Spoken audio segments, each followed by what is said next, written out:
Hello, sports world. It's a blustery, wintry night here in Western Pennsylvania, and what a better time than Friday night to talk to you guys about Mountaineer sports. So I have Frank on tonight, and we're going to discuss everything you can think about on Mountaineer sports, and we're going to answer questions you have in the chat, and just going to have a good old time.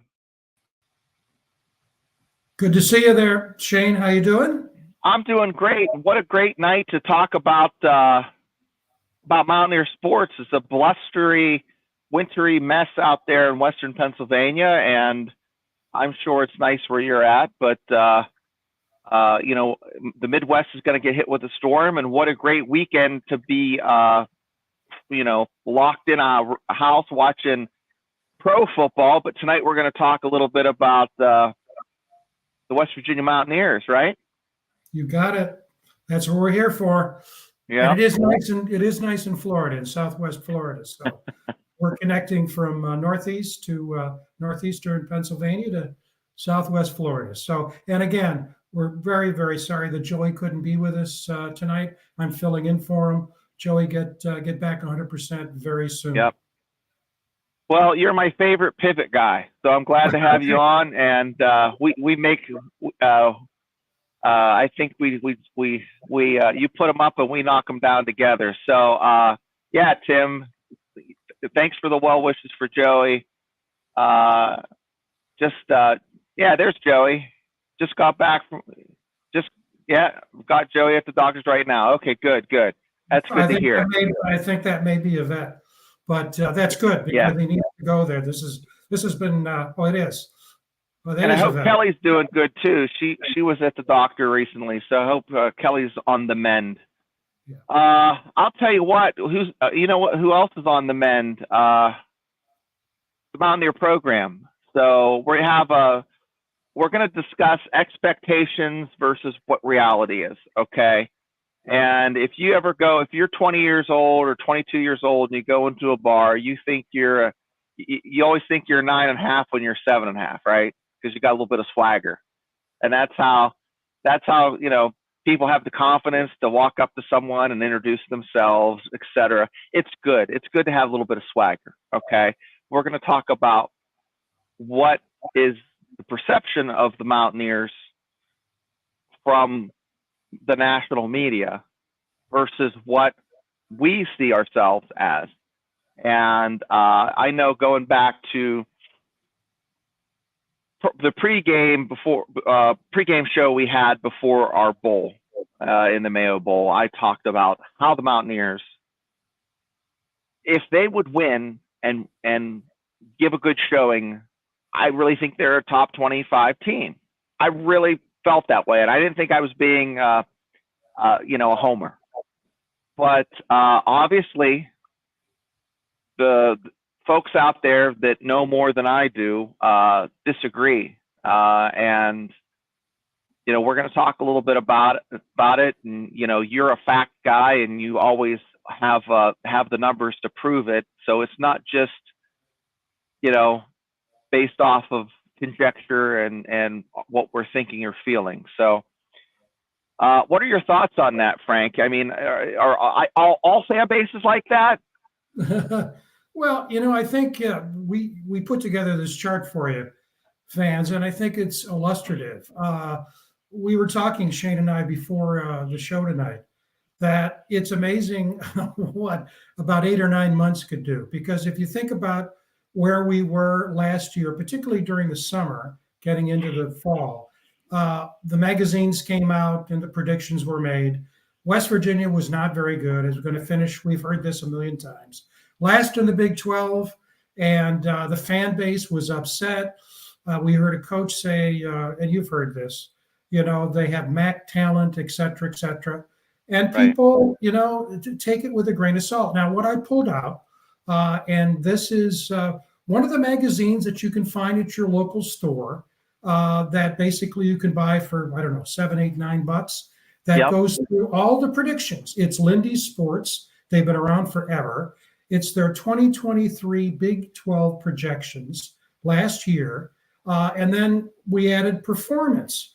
And so the legend is green means the team won a bowl, red means they lost a bowl. And then there are the predictions from Texas down to WVU. What's interesting about the no bowl in the bowl, if you look just at the no bowl, it's pretty well distributed across the ranking. Right. TCU was predicted to be third in the Big 12, no bowl. Baylor was predicted to be sixth, no bowl. West Virginia, no bowl, but won their bowl. Cincinnati, no bowl. Houston. And so you can see, and in fact, the numbers there, national projection, they predicted Texas would be number 9 nationally, and that K-State would be 14th nationally.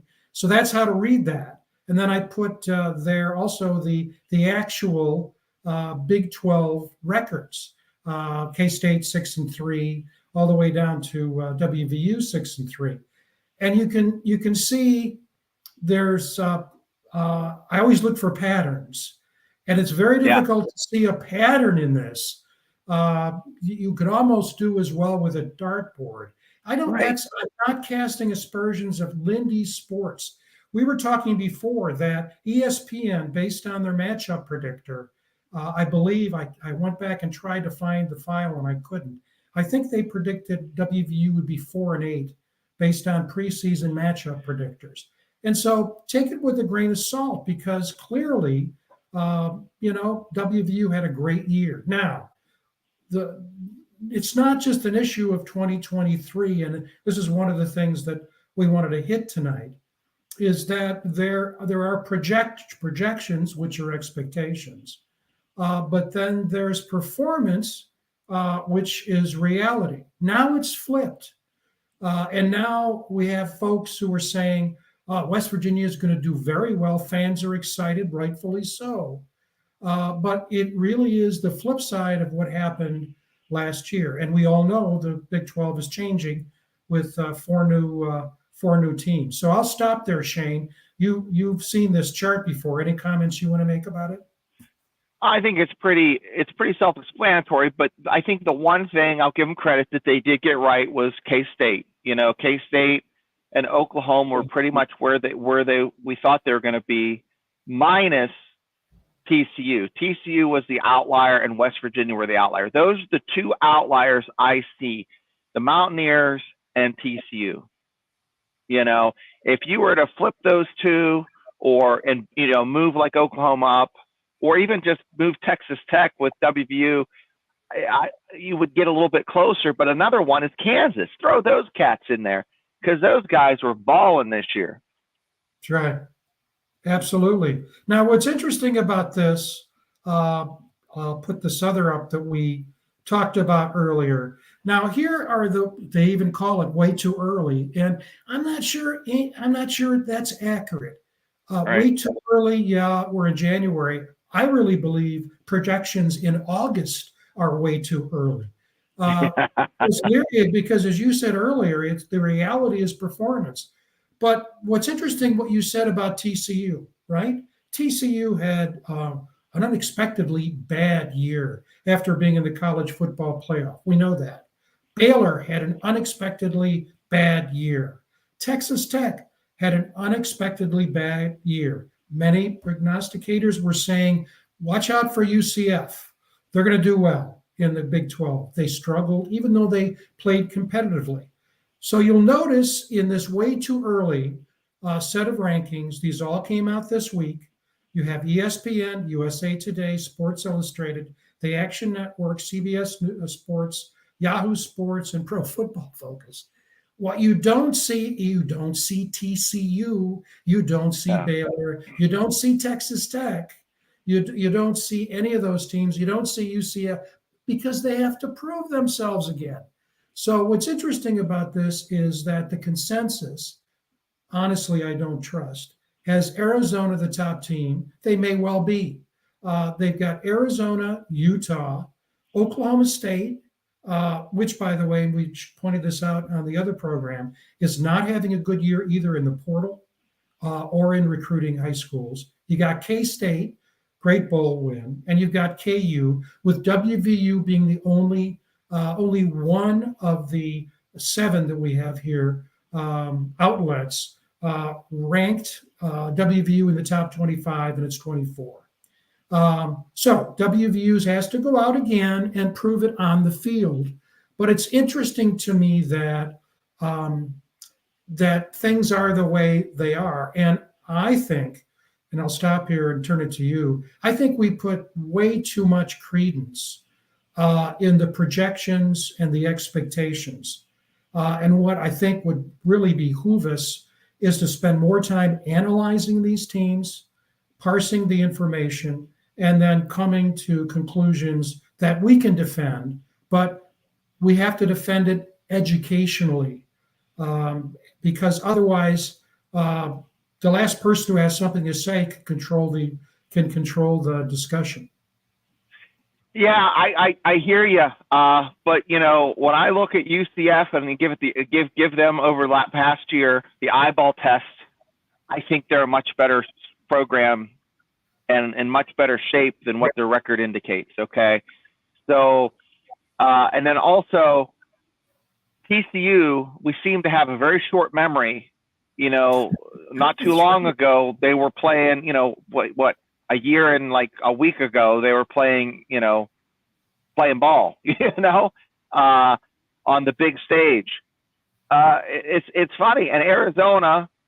I have to look up what their record was, but 2 years ago, no one was talking about them. So, it's frustrating that, teams that don't have the clout or the blue chip programs, they seem to be able to constantly be in the conversation. And, what I thought West Virginia was past that point based off of their performance in the aughts and in the early teens and even back to, the early 90s with Coach Nealon's teams. Even, in the 80s and early 90s, I remember getting excited when I'd get the Daily Athenaeum and I could see, where's West Virginia? West Virginia finally break into the top 25, and it was usually like the 3rd through the 5th week. That's right. If they were like 4-1, or if they beat a ranked Virginia Tech, that's when you'd see them pop up and them start getting into the conversation. And I think we went full circle back to that, and it's and I don't want to hear that Big 12's like the Big East or anything. No, I'm going back to when we were independent. We became a conference program in 1990 when we joined the Big East in football, and then I think it was 94, 95 in basketball.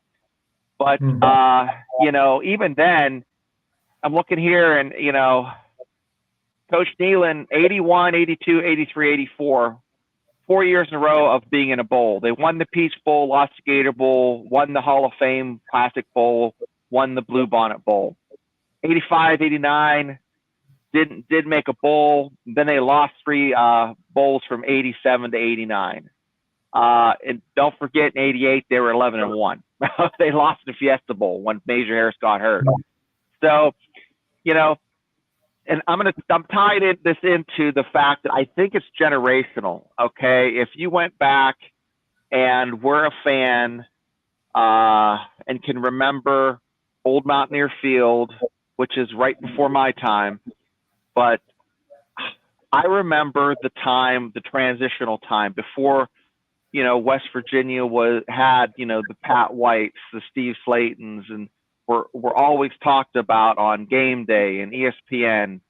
I think the younger generation, being my generation and the next generation, are a little bit spoiled. And then the generation that just started to become Mountaineer fans in the past 4 or 5 years, I don't know what their expectations are, but they probably aren't very high. What are your thoughts? Yeah, I think there's definitely something generationally, and it's not just in football. I think it's in basketball. When I was growing up, the sport on camp, it was basketball. basketball was, before the Nealon era, Bobby Bowden, Jim Carlin era. It was really basketball. Mm-hmm. Obviously, West Virginia played the national championship game, but that's going back a long time. So I think that one of the things that I think we have to contextualize everything. We showed this last week before the CFP and before the projections came out for next season. So the question now is, now that we have our first peek at what people are saying, prognosticators, with respect to the quality, let's look at that conference schedule. Baylor is not considered at least at this point, a heavy hitter. They didn't have a good year last year, but yep. Kansas is on that list. That's a home game. K-State's on that list. So two of those teams that are the top five by those various ranking services are home games.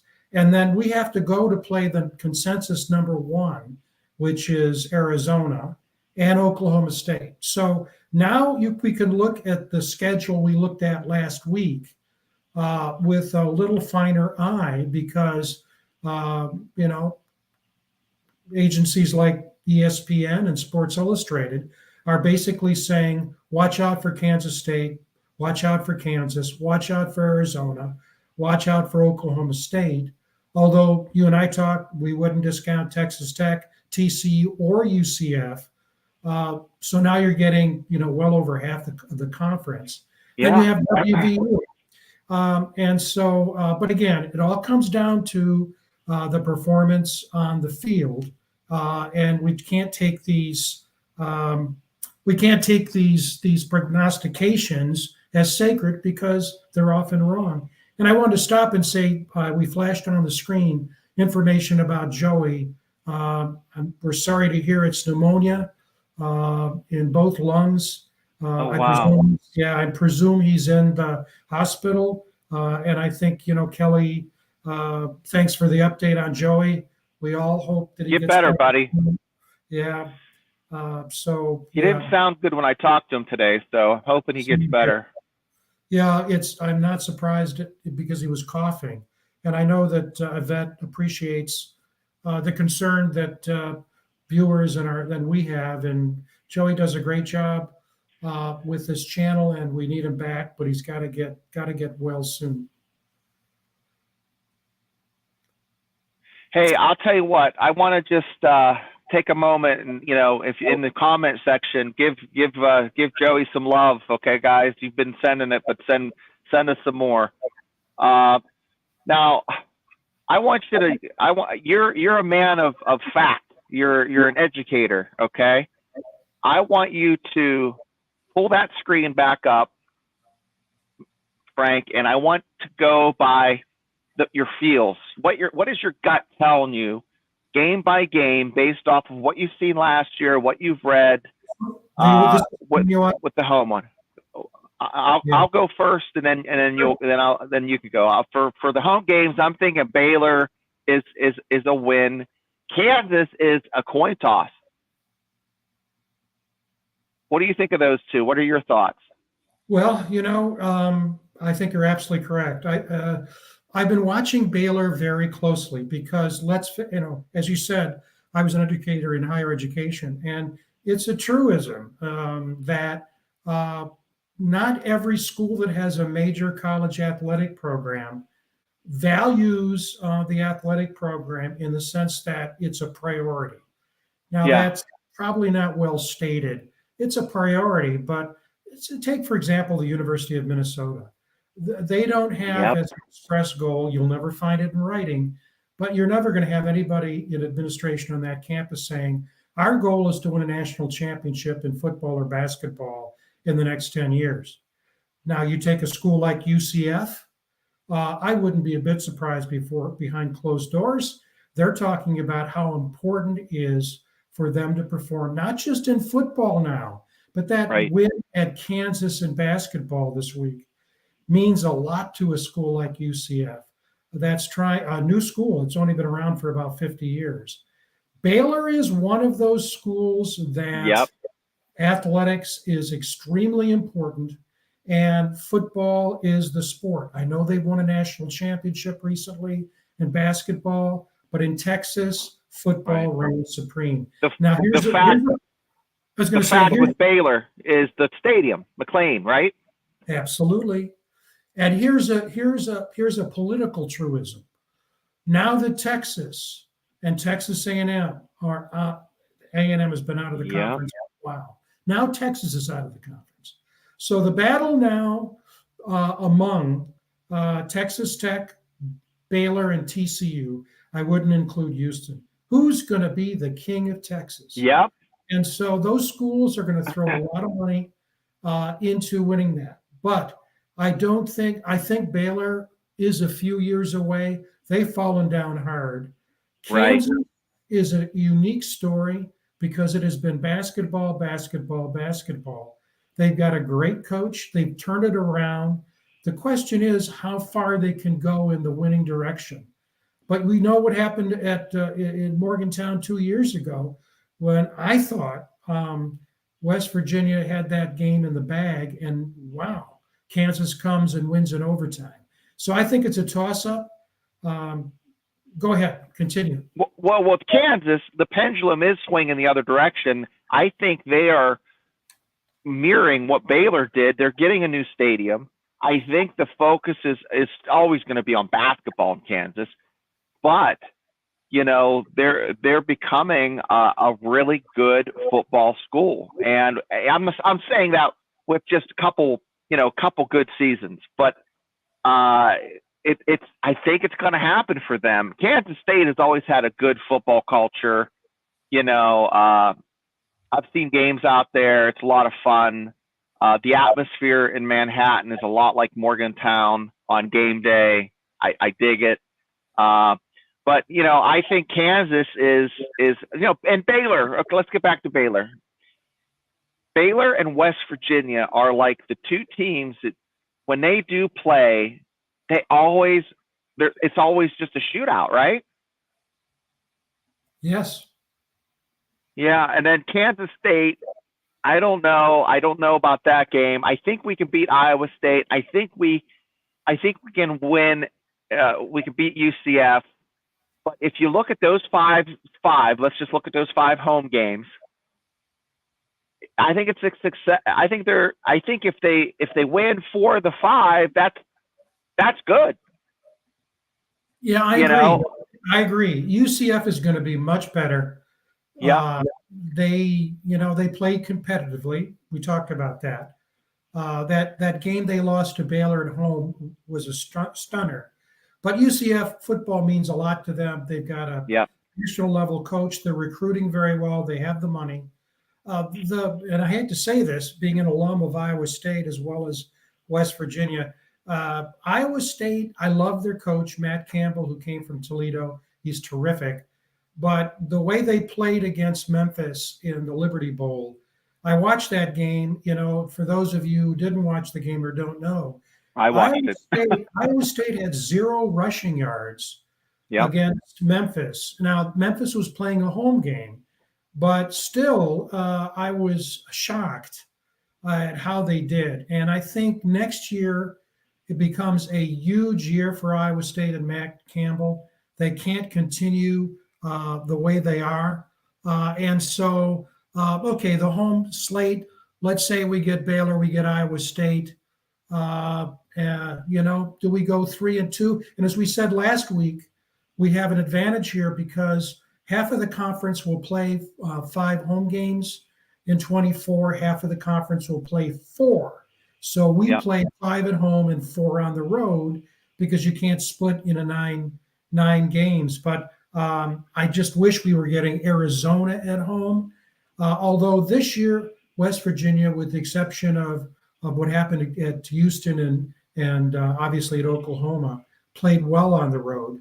But I don't know. It's boy, I'd love to see us, clean the slate, maybe go 4-1.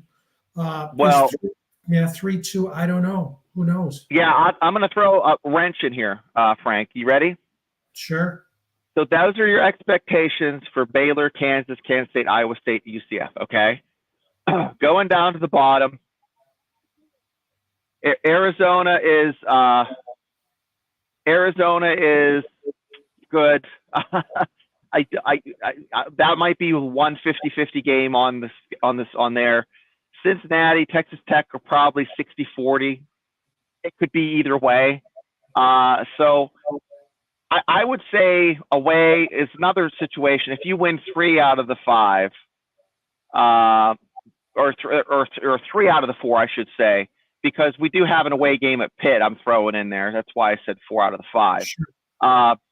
But we have a home game against Penn State. This is the outlier. This is the wrench in the works. Hear me out. If the Mountaineers win their first game, expectations will be very, very different in Morgantown. People will expect to win that Kansas game for sure. They'll be expected to beat Arizona. Well, we beat Penn State, but Penn State and Arizona are apples and oranges. But the expectations will be lifted to, I think, almost like that image of someone's head being a balloon. So what are your thoughts, Frank? Well, I agree with you. But, if we could probably put any major team from a major conference and look at their schedule, and they would say, boy, they would have to scratch their head. Fans would have to scratch their heads because you just can't say we're going to run the slate, even the big boys. But I would say this: the thing that I liked about this team, and I think it'll serve us well next year, is the culture of this team. The culture and the ability to bounce back. For example, after that loss to Oklahoma, and then to win 3 in a row after that is important. And on that conference away schedule, my feeling is, at least, about my analysis, we know Arizona's strong. The way they came back against Oklahoma in the bowl game was impressive. I think Texas Tech, even though they're not ranked high, at least in the early analyses, I think Texas Tech is going to be a lot stronger than people think. They're having a great year in the portal, great year in the recruiting. And I think Oklahoma State is not going to be as strong as they were. Remember, they started 2023 losing to, was it Central Arkansas? I can't remember. South Alabama. Yep. It's amazing. And they turned it around largely because they had a great running back, but they turned it around and they beat us in Morgantown. Cincinnati, like all the teams that came in last year, and if you look at our schedule, last year this last season we played all 4 of the newcomers of 2023. This year we only played 2. There were only 2 teams in the Big 12 last year that played all 4 newcomers, and it was West Virginia and Oklahoma State. Oklahoma State really lucked out. They got 3 of the 4 at home. We got 2 at home, 2 on the road. And everybody said we were going to lose that game in Orlando, and we didn't. But I think Cincinnati, they're doing better in recruiting. They're doing okay in the portal. I think they're going to get their sea legs. But I think, as I said with Baylor, I don't think we're going to see that great improvement next year. And so, it's they got the money. They got the money, Frank. Yeah, they do, and they want to be able to compete with Ohio State. They're never going to be able to compete. I think Ohio State is just a juggernaut, but they're trying to get in that league. So, as I said, it's the culture that I really like. That was a big question mark. Dale Wolfley talked about it extensively over the summer. Didn't like what we saw in terms of culture, but the culture, I think, is strong, and I like what they're doing with the portal. They're losing some players, some good players, but they're getting some really good ones in. I think there's some real nuggets recruited at the high school level. And so we saw the projections that Timothy said. He thinks at least 8-4, maybe 9-2. Yeah, that's what we're shooting for. Yeah. And it's going to take all hands on deck. Injuries are the wild card, obviously, to be able to get through it without having to have people sit out for extended periods of time. Is 9-3 and 10-2 possible? Well, you and I have talked about this. I said it last week. That Penn State game is huge. West Virginia now has its foot in the door with a 9-4 season and with the bowl win, but it has to do more to get on the national map. Beating Penn State is priority one. I believe that West Virginia will beat Penn State in Morgantown on August 31st. And then that sets the stage for what comes next, obviously. And the bar is set high. But don't count out SUNY Albany. They're in the football championship division, but they went to the playoffs this year and won a few games. And so the State University of New York is starting to put some money in athletics, and you're going to see Albany is one. The University of Buffalo is in the MAC. Not great shakes, but Albany, I think, is probably the best of that breed. Yeah, you don't want to fall into the same category as Pitt and lose to a team that you have no reason to lose to. But I'm going to go back in the time machine, Frank, and remember a time when we used to play Miami, and maybe there was like a Notre Dame or somebody else on the schedule, or Penn State, in the 80s. And you looked at the schedule like, oh, hopefully they score, or, they give a good showing. And as a fan, you kind of came to the acceptance that those are going to be losses, but, we'll have a good season. And that was your expectation. Okay. Nowadays, last year, that was Shane's expectation. I looked at the schedule. I'm like, that's probably a loss. And I felt confident in that. I look at the schedule now, Frank, and I am happy to report that every one of those games, West Virginia can go into and win. And I'm going to talk about Colorado for a second. I like to, give Dion a hard time, but he was spot on, and he was worth what they paid him, even at 4-8, because the year before last, every game was, I hope we have a good game. I hope we score. They went into every game last year thinking they could win, and every game they had a chance to win. Last year, the only game that West Virginia had no chance in hell of winning was Oklahoma. They got outballed, and they got punched in the mouth, and they just laid down like a fish. Yeah. Every other game, they should have won that Oklahoma State game. I think it was – I'm not going to be negative, but there were some issues. I don't think the players were utilized properly. There was some mismanagement, but the players played well enough to win. They didn't win. I think they played better than Oklahoma State, and they were better than Oklahoma State on that day. They just happened to lose. Same with Houston. They pounded the crap out of Houston, end up losing, okay? But the only game that stands out that they just got flat out beat. Now, they got beat by Penn State, okay? But Oklahoma was just blatantly, they shouldn't even been there. There were flashes of a good ball club against Penn State, but that's the first game. I'll give them a pass there. What are your thoughts, Frank? Well, I think you're absolutely correct. And I was just thinking, based on what you started to say, is that one of the things that's amazing about these lists is Colorado is nowhere there. I mean, Colorado is not in the top 6.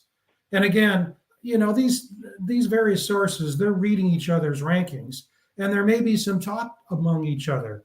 But what's interesting is that no one, I don't know if I'd use the phrase, went out on the limb.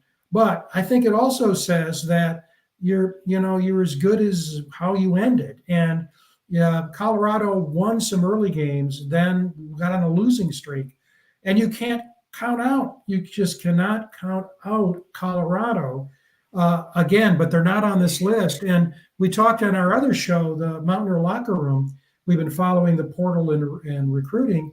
Colorado and Prime has said this. It's a portal game, and so the last time I looked, like on Wednesday, Colorado was ranked #1 in the portal in terms of the gets they're getting on the portal. Not so much at all on high school recruiting. So I think you're right, and I would go back to what you said about Penn State. Some people said that's going to be a blowout. It wasn't. They went toe to toe. What would that game have been if Penn State, West Virginia had played in the 8th game of the season? Might have been a very difficult game. And the other thing that people have pointed out, and people have written about this, is that, this was an important learning experience here for Neil Brown. Think of that Houston game. We talked about that. He's doing what Bobby Bowden did in the 70s. He's learning as these games are happening, and he's not making it. Good for him. He's not making the same mistakes. He's picking up what's being put down, and I'm happy. That made me a happy fan. When I saw the baloney, the crap that we saw in the field, that Houston game, there was, oh my goodness, who was it they're playing against? And there was a bad penalty and something happened, and I could just see the wind going out of the sails of the Mountaineers, and the same thing that happened when they're playing Oklahoma State happened again. And it didn't. He kind of readjusted them, pulled them back. I really think they were well coached the second half of the year. Yeah. It was a tale of two coaches. Yeah. And along those lines, and again, you learn by your mistakes. When you talk with coaches, they'll talk about, it's offense, it's defense, and it's special teams.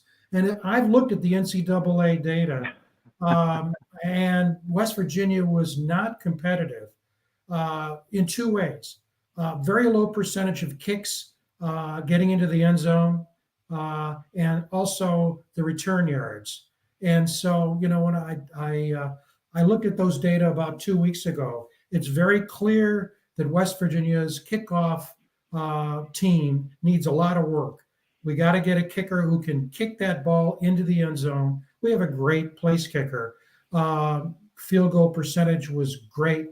But the bottom line is we've got to keep players from returning kicks. And you think of what happened in that Baylor game. Shouldn't even have been a game if it weren't for special teams. So you learn by that. And, I don't think we'll see that next year. Now, I don't want to talk about Prime too much, but going back on that, I looked it up. They're the Washington State game and the Oregon game are the only games that are blowouts on their schedule. So, Colorado was 4-8. Just like we said, just like West Virginia was probably out of 2 ball games, like they couldn't play. Flip-flop West Virginia and Colorado. Very easily, West Virginia could have been in the same situation at 4-8. Sure. Fans don't realize that. With the glass half full, the glass half empty, you have to also be cognizant of the fact that we're that close to being a 4-8 team. Yeah, we were. We had 9 wins. That's fantastic. But going in the next year, we're not a Michigan. We're not. We're not playing ball like Washington was. Or even Utah was for a little while, but it's going to be fun. I can't wait to see what happens. And hopefully, you'll be back on here a few times for us to talk about that, because I enjoy the back and forth we have. And, I am more of a dreamer and you're more of a stats guy. And I have to bring myself down to reality, But it takes both. And certainly, it's interesting if timing is everything, obviously. First of all, I appreciate the comments and enjoy working with you. But if we were doing this show at halftime of the Duquesne game, and someone walked in and said, I see the future. West Virginia is going to win a bowl game and end up being 9-4. And we're there at halftime of the Duquesne game. Remember, West Virginia they could have been a tie at half if there had been a pass caught in the end zone for Duquesne. But we came out in the second half and just blew them away. But an unknown to many fans, wideout Clement, who had like, I don't know how many, 100 and some yards of receiving, and we blew out Duquesne. But if we had done this show at halftime, I wonder what the conversation would have been. So, hope springs eternal. But as a colleague of mine says, hope is not a strategy. But you got to have hope. You got to have faith. They're the virtues. But you got to be smart. And I think you're absolutely correct. Leo Brown learned a lot this year as an offensive play caller.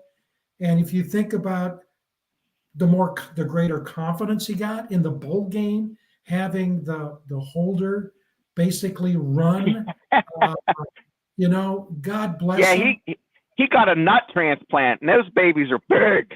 That's right. And so I know there are naysayers out there.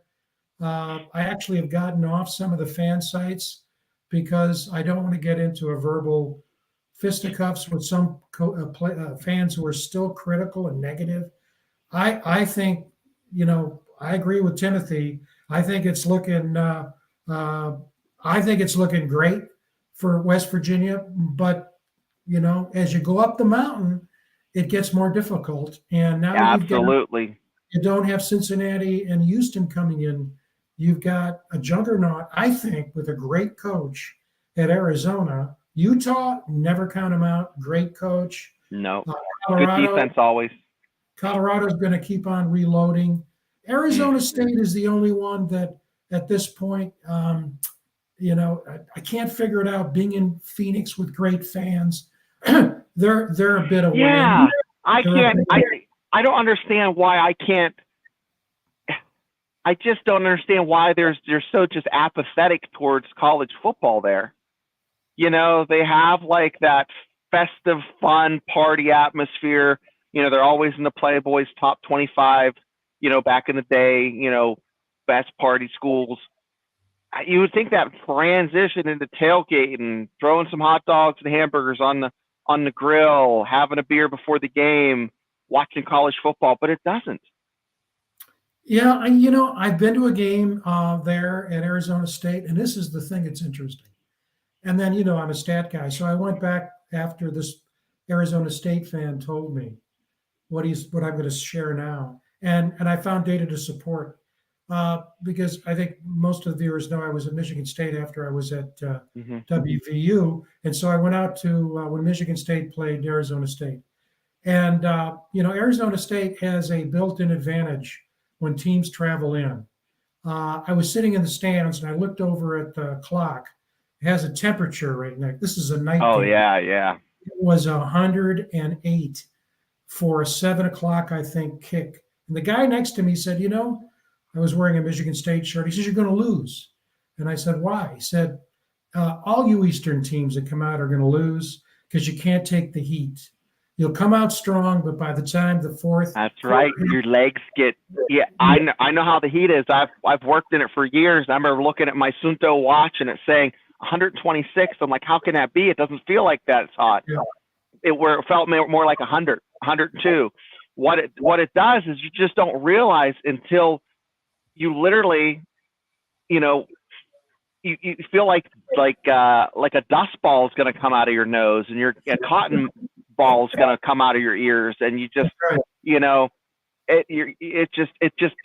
just like, yep. It's strange. You just don't realize the heat is there because it's so dry, and everybody says, "Oh, dry heat." It's a thing. It's like a hair dryer. And of course, the ASU players are used to it. But they hydrate more. They're constantly drinking. We're always behind we're always a couple liters behind where we should be. They say if you're thirsty, it's too late, and that's just it. People start cramping, and then it's your muscles, and then it's your mind. But that's what people don't realize is you start making stupid decisions and being a little bit slow on on making those decisions is so important. I'm going down a rabbit hole, but that is the curse of the desert. And the point is that West Virginia is not going there this year, but we are an Eastern team, and we're going to have to play there. And you have to be completely prepared for not only the heat, but you're also the hydration. Because I'll tell you, that's exactly what happened in the Arizona State-Michigan State game. Michigan State got the lead, and then you could just see the players that were cramping, and they lost the game in the fourth. They wilt. The best way I can describe it is just like if you don't water a plant after a day and it's 85 degrees, it just kind of wilts and looks a little sad. That's what happens to the players. Yeah. But on the back end of that, you have, if your Sun Devil team or just let's just say Arizona comes to Morgantown first week in November, it's peeing down rain, it's 38 degrees, and you're going to have a bunch of sad pandas out there. Right. With heat blowing on them. You know what I mean? That's right. The larger question is, why isn't Arizona State more competitive? Is an important question because it's the flip side is why are athletics so important to UCF? Arizona State is a big university. It's a good university. So is Arizona, but they have not done what it takes at ASU to be a top-end school. They were in a variety of conferences before they joined the Pac-12. Mm-hmm. But if you look at it, they very rarely have made noise in the Pac-12, and no one expects them to make noise early on, at least in the Big 12. So, but you don't even hear grumbling in their stomach. They're not even. It's just not even a rumble or a mumble, or you don't hear a peep. They don't. Utah every now and then will come out, or Oregon State had a good year this year.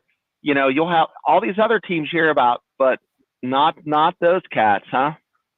Yep, they don't. But again, there are surprises. I'll put this back up again.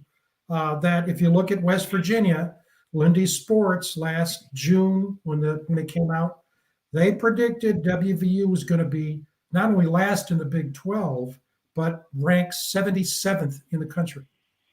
So my guess is that's probably where Arizona is going to be. Arizona State's going to be on most rank. They're going to be way down. And I wouldn't be a bit surprised if Arizona State is down with Cincinnati and Houston. That's another school that has to be doing some soul searching in a football crazy state of Texas. Houston is, I wouldn't say on life support, but Houston football is definitely not Houston basketball. They've got a tremendous amount of work to do. And it's not. Yeah, but Houston basketball hasn't been Houston basketball, not like the 80s where they had like five slamma jamma for 4 years. This is an outlaw. I mean, they were good the past couple years, but I mean, if they're like this 3 or 4 years in a row, then I'll be singing their praises. But they do have a hell of a good squad this year. But like we talked about, B-ball doesn't pay the bills unless you're Kansas, and that's monopoly money, just like Alabama has monopoly money. So, yeah, got penthouse dreams here in Morgantown, and we got an outhouse budget. But let's talk about the NIL. If you want to contribute to the NIL, log on. It's a great way to feel like you're part of the Mountaineer, part of the team. Just donate $50. Don't go out to Taco Bell because it's expensive. You're gonna spend $40 on 4 people or $50. Not that I've been there lately. And throw that money towards the Mountaineers. Let a kid buy a book. That's right. Country Roads Trust. Country Roads Trust. And we got to thank Oliver Luck, and who else was on that steering committee? I think Pat White's on the steering committee now. And I think Daryl Talley is Daryl Talley. Owner, Kendrick, owner of the Arizona Diamondbacks. Yeah, Kendrick. Yeah. So yeah, we got some good names, smart people making smart decisions. and they're utilizing that. Nico is coming back. I put a stat up yesterday where they had the top 12 quarterbacks per their ranking. Guess who was tied for 6th? Yeah. Garrett Green was tied with Penix Jr., Washington's quarterback. There it is. There it is. What do you think of that? That's amazing. Yep. Who would have thunk it? You know, and he's the national championship Michigan Wolverine quarterback, J.J. McCarthy, is graded lower, had a lower grade than Garrett Green. So, and we have him coming back. He didn't, you know, you don't have him going, you know, transferring to an SEC school or a Big Ten school. West Virginia's paying him enough. He believes in the program enough to keep his butt right there in Morgantown, along with Nico. Nico could have been offered, you know, a little bit of confetti on top of his cupcake, and I guess they're happy with what they're getting. They're happy with the program. They're happy with the direction it's going. I too am happy with the direction it's going. I'm not getting any NIL money, name and likeness. I would like a bobblehead maybe. So if anybody out there can make me a bobblehead, I'll put it up back there. I don't collect bobbleheads, but I would start if they had one with a beard and a bald head. Well, I'm glad you brought that up, because what it shows is what coaches have to do these days.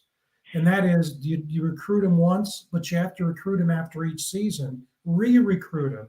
And if you'll notice, when these announcements are being made, like with Nico and all the others, the headline always is Nico Marchiol signs with Country Roads Trust. That's what's happening. These players, Aubrey Burks, signing with Country Roads Trust. That means they had to be re-recruited by West Virginia to stay a Mountaineer, and the money that's going into NIL is helping them. And one of the things that's extremely important, you and I have talked about this, Joy and I have, is look, there's a thing called integrity. And we're beginning to see the NCAA patrol schools and sanction them for their NIL activity. I think we can be very proud of Country Roads Trust. Here we go, Florida State didn't make the college football playoff, and now they're being sanctioned by the NCAA because they basically severed, the NCAA, the relationship between one of these, what they call collectives, they collect money, and Florida State. And I think they banned one booster for a period of time. And so I'm glad the NCAA is doing that, because we've seen with what happened at Michigan and other places, you know, there shouldn't be any place for cheating associated with athletics. That's supposed to be a pure expression of who's better, and we have a score at the end to document it. But we all know there are issues with integrity in sports, including college sports.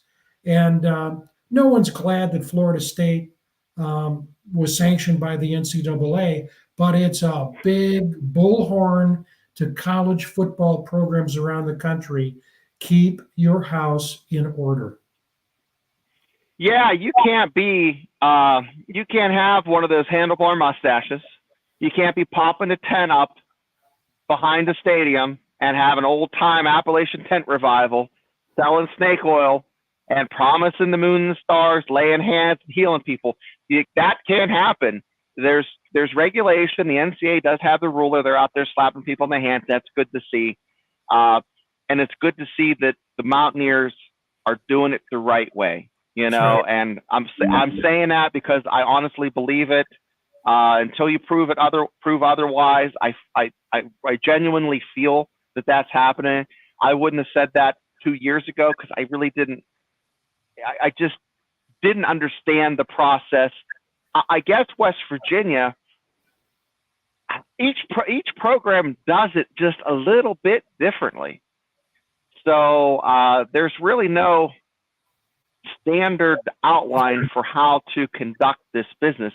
There's just parameters to the left, parameters are right, a crap load of gray area, and they're kind of just feeling it out. So, yeah, I'll tell you what, Frank, it's been fun. It's been a fun Friday night. I'm going to hop off here, and I'm going to go on to my next show, the Triple B Experience. We're going to be talking about NFL football.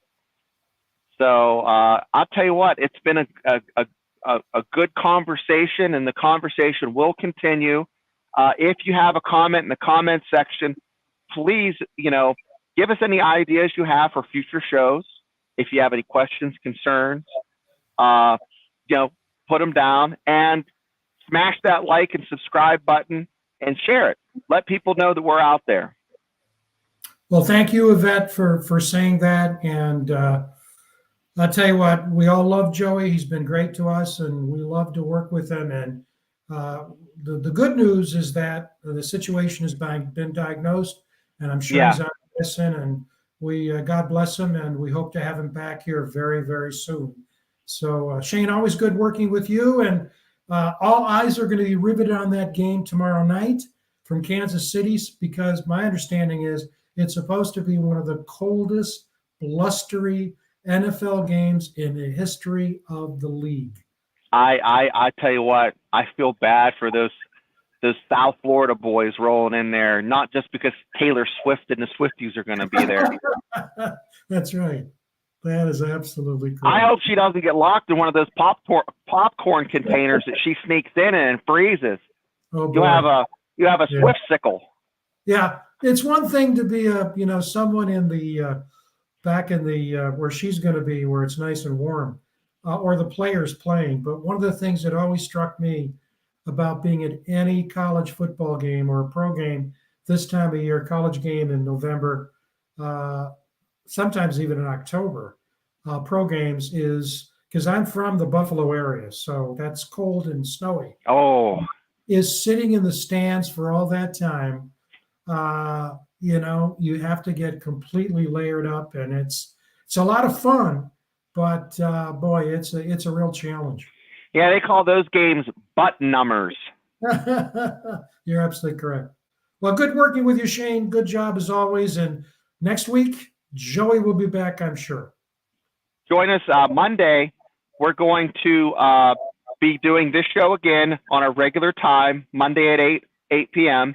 And then we're going to do the Big 12 show, 8 p.m. on Thursdays. So check us out, like and subscribe, and also click the notification button so you know when we're going to come live, and you can participate, and we'll get your comments read. Lots of love from Western Pennsylvania to down to Florida, out to California. If you're a Mountaineer, best wishes and Mountaineer kisses. Great. Take care, everybody.